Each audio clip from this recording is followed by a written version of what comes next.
حضرت حسن بصری کے پاس ایک نوجوان آیا تو کہنے لگا بابا جی میں نے اب کوئی کاروبار نہیں کرنا، مجھے مسئلے کی سمجھ آ گئی ہے۔ فرمایا کیا ہوا؟ کہنے لگا میں نے آج عجیب واقعہ دیکھا ہے۔ فرمایا کس طرح؟ کہنے لگا میں جنگل میں گیا ہوں تو میں نے ایک شیر کو دیکھا ہے، شیر نے شکار کیا ہے، ایک بکری اس نے گرائی ہے، اس کو آدھا کھایا ہے اور باقی تھوڑا سا گوشت بچا کے تو شیر چڑھنے لگ گیا پہاڑ پہ۔ پہاڑ کے اوپر اس نے ایک نابینا اور پاؤں سے معذور لومڑی بیٹھی تھی، تو شیر نے باقی جا کے شکار اس کو کھلایا ہے۔ تو حضرت صاحب جو رب لنگڑی اور نابینا لومڑی کو روٹی دیتا ہے مجھے بھی دے گا، اب میں نے کوئی کام نہیں کرنا۔ حضرت صاحب مسکرا پڑے، فرمانے لگے بھی تیرے اخذ کرنے پہ بھی قربان کروں، تیرے استدلال پہ بھی قربان جاؤں، کیا تو نے شاندار استدلال کیا ہے۔ فرمانے لگے کہانی میں کریکٹر تم نے دو دیکھے، ایک شیر دیکھا ایک لومڑی دیکھی، تم نے لومڑی بننے کا پروگرام بنایا، شیر بننے کا کیوں نہیں بنایا؟ شیر بننا، کھا بھی اور کھلا بھی، پہن بھی اور پہنا بھی، آگے بڑھ، تم نے لومڑی بننے کا ارادہ کر لیا ہے کہ پہنچے گا تو کھاؤں گا۔ شیر بنے، شیر اللہ کی ذات پر بھروسہ کرے، آپ کا توکل جب مضبوط ہوگا نا تو آپ دنیا کے سب سے دلیر آدمی ہوں۔ حالات آتے جاتے رہیں گے، یہ یاد رکھیں، کبھی حضرت یوسف کنویں میں ملیں گے، کبھی حضرت یوسف کا ریٹ لگے گا، ایک کٹی بھی ریٹ لگے گا، لیکن وہی جناب یوسف پھر آپ کو تخت مصر کے تخت پر بیٹھے بھی نظر آئیں گے۔ حالات بدلیں گے، حالات سے سہمے ہوئے لوگوں کو بتا دو حالات بدل جاتے ہیں، ایک جیسے نہیں رہتے۔ تو میرے بھائی پہلی میرے محبوب کی تعلیم ہے توکل، اللہ کی ذات پہ بولیے۔ اور دوسرا نبی پاک نے ہماری توجہ دلائی ہے کہ دنیا عارضی ہے، آخرت دائمی ہے۔ دنیا عارضی اور آخرت، آپ یقین کریں سارا دن ہم اپنے آپ کو سنوارنے پہ لگا دیتے ہیں، سارا دن۔ ہمارے بچے 25-25 منٹ آئینے کے سامنے کھڑے ہوتے ہیں، پھر بھی راضی نہیں ہوتے کہ میں اچھا لگ رہا ہوں۔ جہے بندے نوں وہم ہو جاتا نا میں چنگا نہیں پیا لگتا، وہ کدے چنگا نہیں جے لگتا، وہ جڈا مرضی چنگا لگے، چونکہ انہوں وہم لگ گیا ہے کہ میں اچھا لگ رہا۔ وہ بیچارہ 25 دفعہ آئینہ دیکھتا ہے، اور اب تو سہولت ہو گئی ہے، موبائل پہ بھی آئینہ آ گیا ہے، میں نے دیکھا وہ کھول کے نا تو وہیں سیٹ کر رہے ہوتے ہیں بالوں کو۔ بس کر یار، اتنا زیادہ اپنے اوپر، یہ عارضی ہے سارا کچھ، دنیا کا سارا حسن عارضی، ہر چیز۔ والباقیات الصالحات، حضور نے ہمیں بتلایا کہ باقی رہنے والی نعمتیں وہ جو آخرت میں ملیں گی۔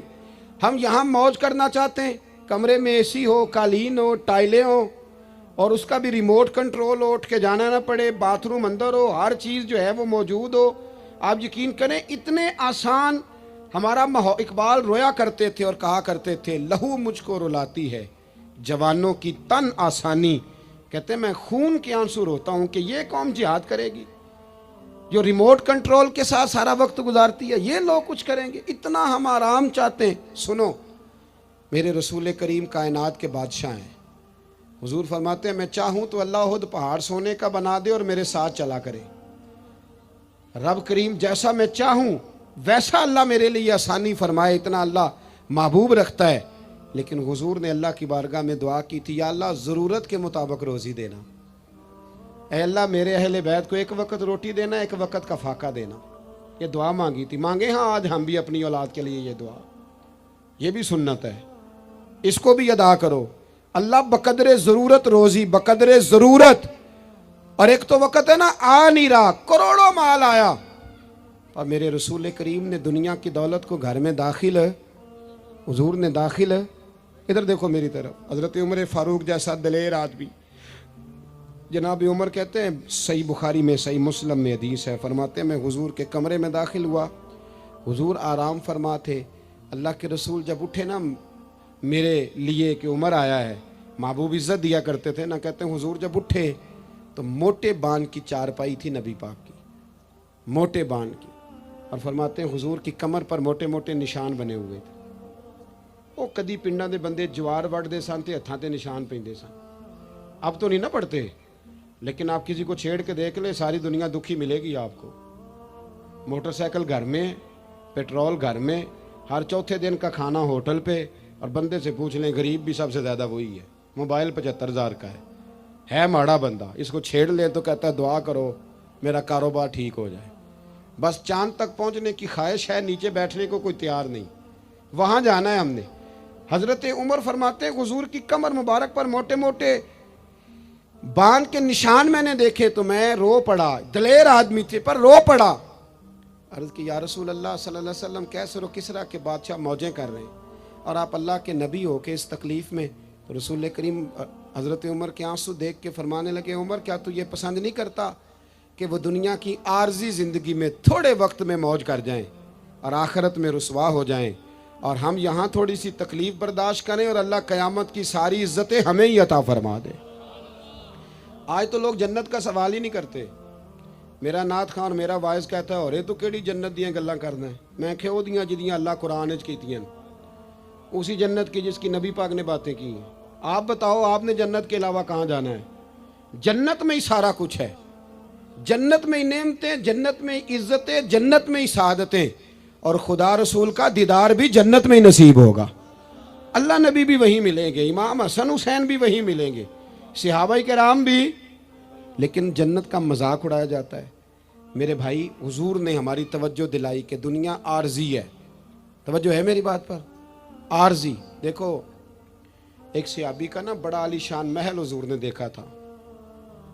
اب تو 10-15 لاکھ روپیہ نقشے والا لیتا ہے. اچھا گھر آپ نے بنانا ہو نا تو 10-15 لاکھ نقشے والا مانگتا ہے.